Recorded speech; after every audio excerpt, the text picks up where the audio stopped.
to you why I'm going to be your best president ever if you make the right choice next year.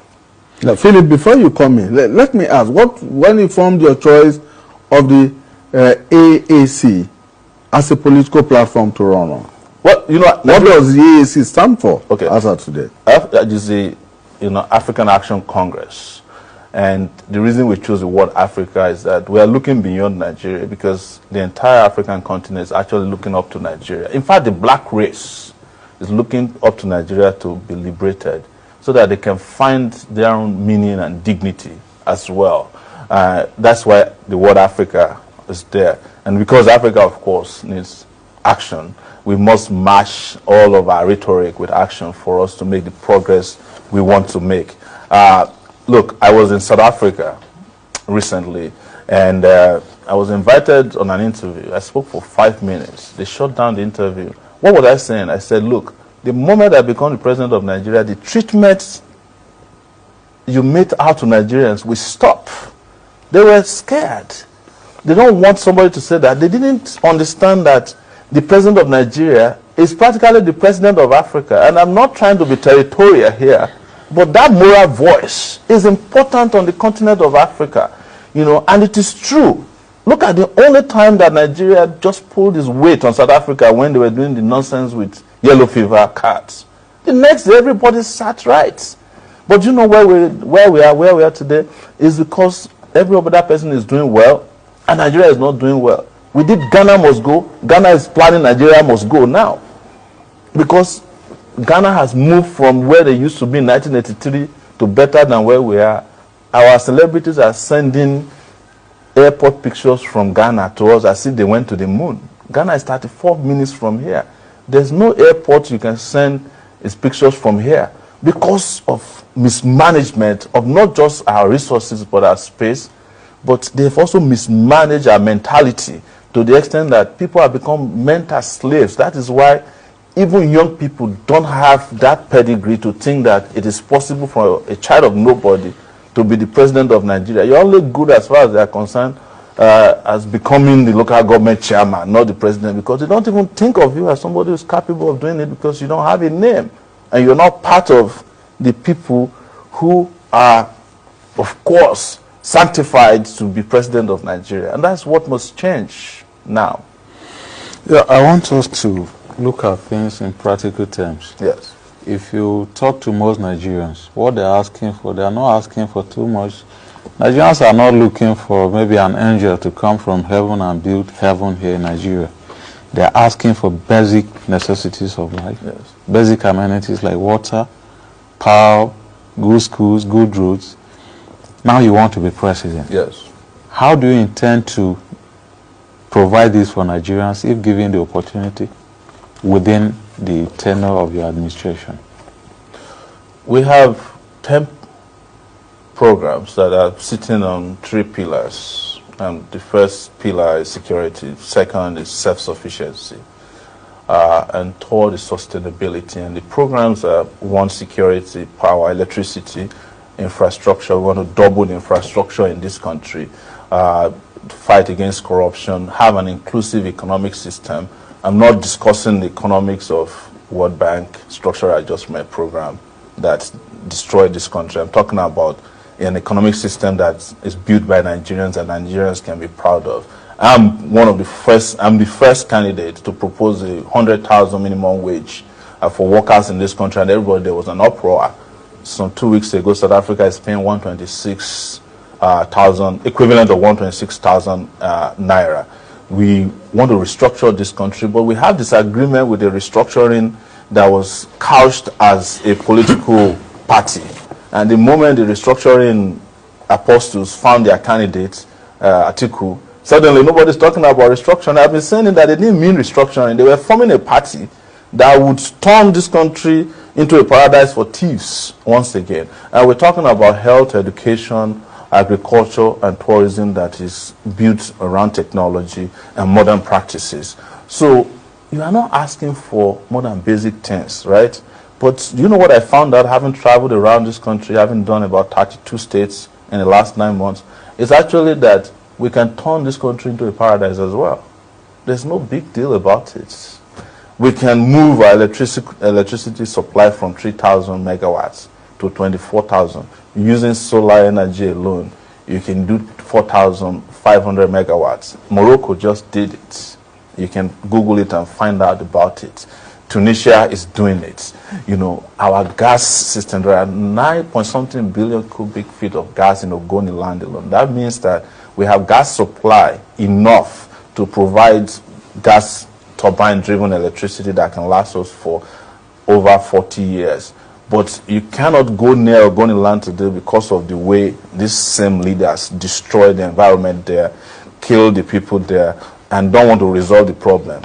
They only pay lip service to resolving the problem.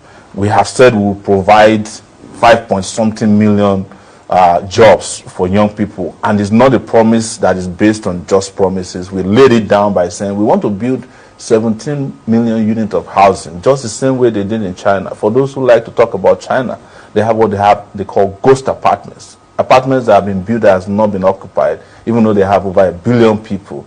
That will provide jobs. If we double our infrastructure as it is now, not just managing to do roads, you know, over 13,000 kilometers of road, that will provide over 2 million jobs. If we do what we want to do with agricultural entrepreneurship, which is providing about 1,000 jobs for entrepreneurs in every local government, multiply that by 774 local government, tell me how many jobs you get.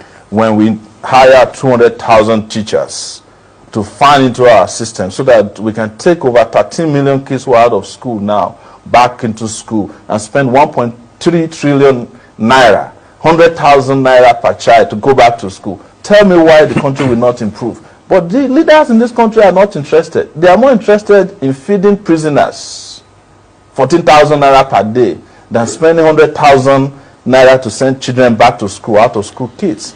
I want to pay students who are going to university study allowance as well, so that they can stay in school and focus on school. And anybody who's going to school and gets that study allowance, if you come out and you work with the federal government, maybe as a teacher or in any public position, we forgive the grant. But if you go and find a job in a bank in the private sector, you pay us back with interest. That's how it is done in other places. I'm just giving you this because I know there's not enough time. And this is the reason why I cannot wait to debate so many of these guys. And you heard that we're excluded from the debate because they're afraid of these ideas that will ignite growth, the kind of growth and development that will make Nigeria live above the basic necessities of life. We've been talking about basic necessities of life since I was in primary school. We should not be talking about that anymore. People are entitled to live on paradise on earth if their countries can afford it. And our country has shown that they can afford it. But can our country afford it? Absolutely. Because the next question will be, how are you going to fund all of these that you talk about? In a country where governments, state and federal, are saying they are unable to pay 30,000 naira minimum wage. They don't want to pay minimum wage. They are not interested in minimum wage. They are not interested in paying wages, period. These guys are slave drivers. Let me explain why that is the case to you. There's an argument going on between Fayemi in Ekiti State, Kayode Fayemi, and his former governor, Fayose.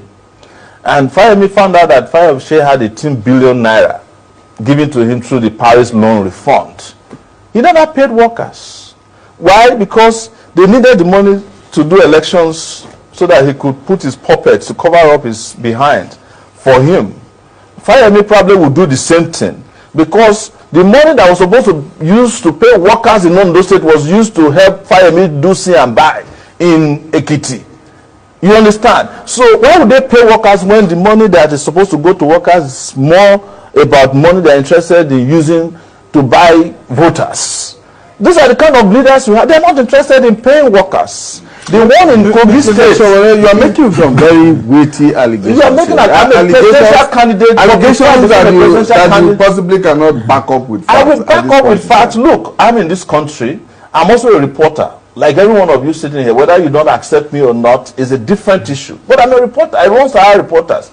I have backed up all this. In fact, so many of the allegations that went to court now that they are trying in court, they first of all appeared on Sahara Reporters. So I'm not lying. I'm not lying that there was Paris reforms that were stolen by governors. There was a governor in Zamfara State, and this is not an allegation, who was given Paris refund, and he went and bought homes in America with it. I went and obtained the pictures, I obtained the documents I wish he bought homes with.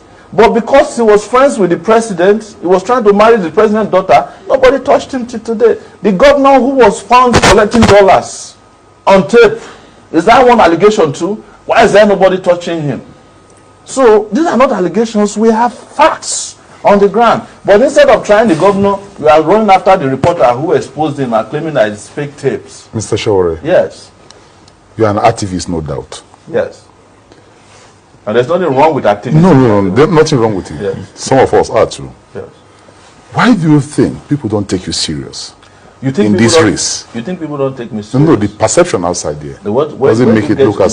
so here is where I will ask you for the facts. Yes. Where do you get the facts from that there's a perception that people don't take me serious? I interact with people in the community. But your personal interaction is not enough. It's not empirical enough. It might be that you have a bias for the people you interact with. No, the question If I wasn't asked, taken serious, yes. why do you think they don't want me to be in a debate?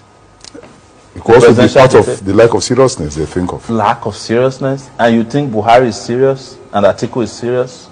You tell me. No, but beyond that, No, we are having an argument. We are journalists. yes, beyond your activism, No, beyond your activism, Beyond my activism, Yes. I just read to you my educational background. I attended the University of Lagos. good one. Yes. I have a master's degree. Yeah. in Can you allow public me to ask the administration. question? Yes, go ahead and ask the question. Beyond your activism, Yes. you come from a very rich cultural background, the Southwest. Who gave you the impression that... I'm a Nigerian, first and Okay, foremost, so I understand I want that. you to land, yes. Yes. You come from a very rich cultural background where we have respect and honor and revere elders. Yes.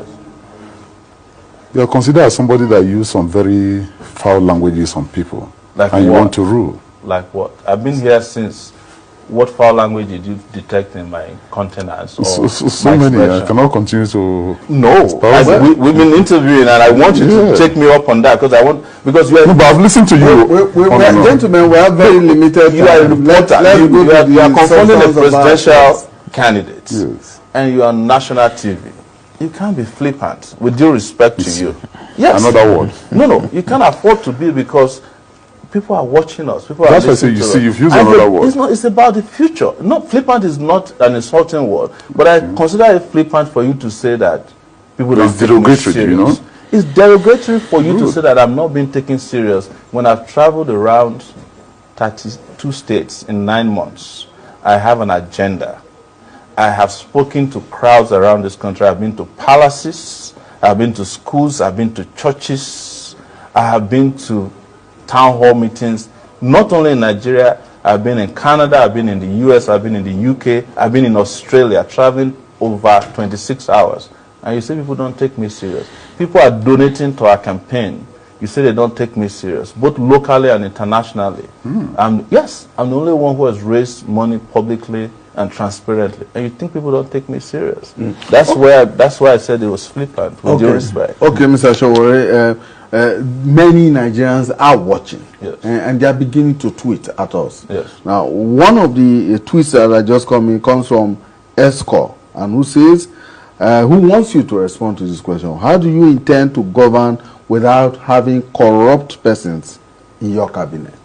Thank you. So, the assumption that every Nigerian is corrupt is what that government will lead you to. That there are a lot of Nigerians who are not corrupt. But the kind of system of governance, of patronage that we've been running over these years have only promoted the interests of the greedy. And we have been servicing the greedy to the point that people don't even know that there are Nigerians who are honest within Nigeria and outside Nigeria, who can help lead this country to prosperity. A lot of them professionals who are doing so well. And our campaign, as it is, we started 9 months ago as a movement, has so many of those Nigerians. In fact, we have gotten to a point where we have a shadow cabinet in place. But if you're in doubt about my pedigree and integrity, I did Sahara Reporters for 12 years. I wasn't the only person there. I had reporters, and you can ask anybody who knows some of our underground reporters. It is against our own rules to even accept what they call communiqua, which is the envelopes that they collect when they go and cover events. If I do not have enough money for my reporter, I don't send you to work. You know, and when I started Sowore Reporters a year ago in a lab in Lagos, I promised that anybody working in that lab will not be paid less than the minimum wage that I'm proposing today. And that's exactly what I did. But you know what? It didn't take more than 2 months after I started when they came after me. They seized the money through a law court in Ilorin. The Senate president seized the money. Of course, I just won the case in the Court of Appeal. And then we're waiting to get out our money now. So, and that leads me to your question about cultural respect. You know, if you know what the elders of this country have done to us, you know that they don't deserve respect. In fact, we are nice that we still see them and respect them. They've destroyed what could have been of our dignity. They've brought poverty, they've brought diseases. You know, they've stripped us. That is why when you travel abroad, when other people have been separated and treated by human beings, they ask dogs come and sniff you because you are Nigerian. It's these elders that you ask us to respect that did it to us. Our elders, so many of them, especially the political leaders, don't deserve any respect. And I'm saying it without apology.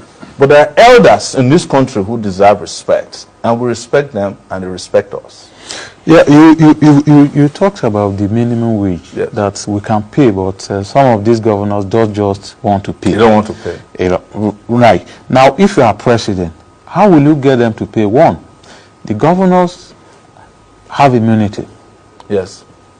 So how will you compare these governors? Because you have listed several allegations about minimum against some of them here. Now, if such a thing happened in your administration, how will you go about it? You know, minimum wage that we are proposing is for federal workers.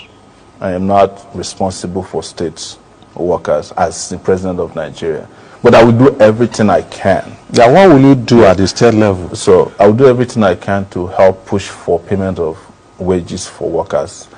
You know, there's a difference between minimum wage and a living wage. What I'm proposing is a living wage for workers. So it's to put pressure on these governors and help let everybody know transparently how much they're getting. You know, listen, as we're sitting here today, you can never hear that a governor failed to pay himself the security vote and in any month. It has never happened before. And these security votes are in millions, in some cases billions of naira. Almost 50% of what the minimum wage of workers are in those states. You know, I would work towards a legislation that will abolish security votes, because that's slush funds that are not accounted for, that if they were accounted for, there will be enough money to take care of the minimum wage of workers at 100,000 naira per worker. Let me explain to you how much it will cost us. We've done our calculation. And it's only going to cost $1.5 billion to pay this minimum wage. But it will grow the local economy so fast and so well that our GDP will grow astronomically. Because the people at the top who are earning the highest in terms of allowances and salary, when they get paid, they take the money out. They go to Dubai, London to go and buy houses. When the workers, regular workers get paid, they send money to their children, they spend money in schools, they send money to their parents. So minimum wage or living wage is a wage that is retained within the country. But here we are complaining about minimum wage of 30,000 naira. And our senators are taking home 13.7 million naira as allowances every month. Do you know that it takes 2 years of a PhD holder, a professor that has been working for 14 years, it takes them 2 years of salary at 450,000 naira per month to make the allowance of a senator? In 1 month. In 1 month. Yes. If you are earning minimum wage of 30,000 in Nigeria, it will take you 30 years to make the salary of a senator in a month. The allowance. The allowance of a senator, not the salary. And you have not added the extortion that they carry out in the name of oversight in ministries, departments, and agencies of government. Something that will stop. Look, we should not be deceiving ourselves, sitting down. We know all the problems. All the journalists, we know all the problems. Yeah, yes. I want to ask you this question. But before you ask that question, let me quickly say here, we've been getting a lot of tweets. I can imagine. One of them is from Olumese Ahigbe, yes, who says, we take Sowore seriously. Yes, I'm surprised that our colleague said that people don't take me seriously. But we'll resolve that when we get out of here. But Ahigbe also asks that you speak the truth in a raw way. Well, it's what is needed at this time. We have been raped and destroyed in the rawest manner. And to retrieve and recover from that situation, we have to speak truth to power in the rawest possible way. You have to our leaders are tone deaf. And that is starting to affect the followership as well. So to break through that ceiling that is preventing people, that's made people very complacent and reticent, you have to go beyond this. That's why we call our campaign Revolution Now. And Victor is also reacting to the statement you just made about paying 100,000 naira as minimum wage to federal workers. Yes. And his question is, won't that create anarchy in the system if the workers at the state level yes, are left unattended? No, there won't be disequilibrium. There won't be disequilibrium. You see, what is there is that whatever is happening at the federal, it's the federal government shares money. Every revenue that comes to Nigeria is shared between the federal and the state and the local governments, right? And what happens to us is that we need 1.3 billion to pay minimum wage of 100,000. But we are stealing 5 billion every year from the public purse. So if we add another billion, we'll be able to pay state workers, or let's say we add another 2 billion, which makes it 3.5 billion. We'll be able to pay state workers this amount. But the state workers have to fight for their life, that when the money gets to the governors, they pay the monies to them. It's not only salaries that governors are stealing. Governors are stealing local government allocation with impunity in this country. We know that, right? So you cannot continue with, so it's up to people to also not vote for thieves as their governors. You have to look for a Sowore in your state as well and vote for him in the next election. Look for a Sowore as a senator. Let me tell you, the other day I was asking that we abolish the Senate and have a unicameral legislative system. There was an uproar in the country. A few days ago, some senators and I think House of Rep members gathered together that they are looking for a parliamentary system of governance. What is a parliamentary system of governance?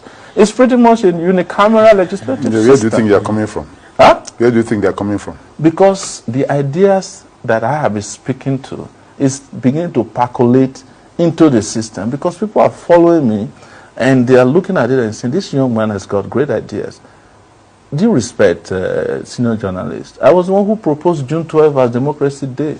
Today now, I heard the other day that the House of Reps has already passed a law that will make June 12 Democracy Day. And those were the ideas we fought for when we were young. So it's coming from the understanding that the bicameral legislative system is too expensive. The main question I wanted to ask you earlier, yes, is you've proposed so many things you want to do. yes. Minimum wage, yes, infrastructure, education, and so on. Just a few days ago, one of the governors, as a matter of fact, the chairman of the Governors Forum, came out to tell the nation that the president told them that the economy is down. Nigerians should wait and expect more hardship. And now, you are contesting. If you win with a very tattered economy, how do you intend to cope or actualize all the things you are putting together? With a lot of external borrowing by state and even the federal government. You know, nothing is as bad as deception. This is the same country in which they said through the Federal Inland Revenue Service alone, they said they've made 5 trillion naira in taxes. Is this correct? That's what they said. Yes.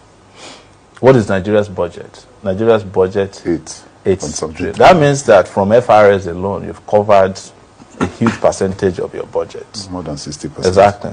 This same year, $320 million was returned from Abacha loot into, that wasn't budgeted for. So extra money, right?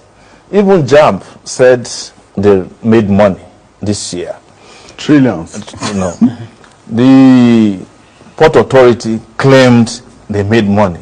EFCC said they recovered over 540-something billion naira from people who stole from the past. So who is lying to who?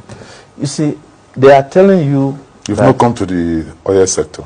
I'm not going to go there because I'm talking about areas that are not where we naturally get funding from, of course. Revenue from oil sector, I'll go to that later. Because, for instance, the Minister of State for Petroleum Resources, Kachuku, said that Nigeria lost $60 billion to a particular law that was supposed to apply to oil wells that was of a certain depth. They gave them about 10 years of grace not to pay royalties. Now the 10 years is passed. So they are supposed to pay royalties, and from those royalties, we're supposed to get $60 billion. That's just from one law alone. But because nobody is out there in control of the economy of the country, there's no leadership. With due respect, this country is without government. We only hear from government when things are failing. You don't hear from them when things are going well. But guess what? These same people who are telling you that the economy is going down, when it's time for the election, money will be popping out from everywhere to buy voters. Because the money that's supposed to be used for the development of the country, they are hiding it somewhere for election day. That is the crime that leadership is in this country. And that is why Nigerians must open their eyes and ears to those with fresh ideas and get rid of these dinosaurs whose only way of governing is excuses and more excuses and more excuses. And you might say that maybe my language is tough, but this is the time for it, for us to keep speaking the raw truth that can breathe life into a future that we desire in this country, because our children need it very badly. Let me just, because we have very limited time left, this tweet is coming from Prince Emenike, and he's asking, he likes your boldness, but what he says, what is your grassroots support base like in the 36 states of Nigeria, and how do you want to win? Because in Rivers State, he says, in Rivers State, they have never seen your party campaigning. Oh, well, that's not correct. In Rivers State, we have representatives. In fact, I'm heading to Rivers on Thursday, so you can meet me there. I just came from Uyo yesterday in Akwa Ibom State, and the reception was massive. The thing is, you have to differentiate between organic followership and the paid pipers. You know, people who are hired because of how the economy has been destroyed to come and say, you know, yes, sir, to the political parties. In some political parties in our underground investigation, when two political parties are coming into town, the same people go to the same rally, you know, because it's a business, it's that's of people going to rallies. But our own is organic. So we have people I've been to Rivers State, I did a town hall meeting there before, and I'm going back on Thursday. I've done 32 states. There's no candidate, both old and new, in this current dispensation, with due respect, that has been to as many states that I have been. I've been to as many places as possible. That I went to President Buhari's hometown, Daura, about 3 weeks ago. I rode into the place. The place, of course, had no light in the night, and told them that they should be expecting their grandfather, because we are retiring him next year. And they shared to it. The problem, and I will lay this on your shoulders and on your feet, is that the media are not covering the new candidates. This is the fourth time in 9 months that I'm coming to AIT. Every night you are only covering APC and PDP, the two failed parties that failed this country. You have not conscientiously given new ideas and fresh ideas an opportunity to breathe so that more people can see. If you covered us yesterday in New York, and I'm sure you have a correspondent in New York it would have been a different story. If you told us you were going to go, we invite you all the time, but nobody shows up. You didn't tell us about you're going to you are not the program director of AIT. No, so I am the director of news. So I should know. You have heard about Port Harcourt on Thursday now. You have it now. You have to formally invite me. We invite you. You have to send us formal invitations and notify us. And we cover all political parties, and that is the reason why we have given presidential candidates the equal opportunity to feature on this. I appreciate this is second invitation. The last time I was here, I made the same charge. The truth is that proportionately we are being gamed. We are invite the media. The media will be there. Is the reason why we're skimmed out of the debate, because I'm sure people who listen to my ideas, my views tonight, we have a different view of who is running for the presidency. Unfortunately, our time is up. We must go. We have exhausted our 1 hour on the program today. Mr. Sowore, I assure you that if you invite us and you invite the media, if you give us notice, adequate notice, we will cover you, because we have a policy to cover every political. And then you mean that I can get the live coverage, the type that PDP gets? You get the live coverage if you pay for that. Okay. The live coverage is you pay for. The Constitution says for news, you will get the same airtime, you will get the same treatment as any other party. I assure you of that. We'll talk about that when we leave the studio. Thank you. Well, we've been hosting Sowore, who is the presidential candidate of the Africa Action Congress, AAC. And I've been joined on the program today by two of my colleagues, Amos Dunia, who is the executive editor for Front Magazine, and Philip Ian, who is our political correspondent with the New Telegraph newspaper. Gentlemen, thank you so much. So we wish you the very best. Thank you so much. And we look forward to giving your party all the coverage you need. My name is Imonia Marere. Do have yourself a wonderful time for the rest of today. See you again when we bring you in another of the presidential candidates.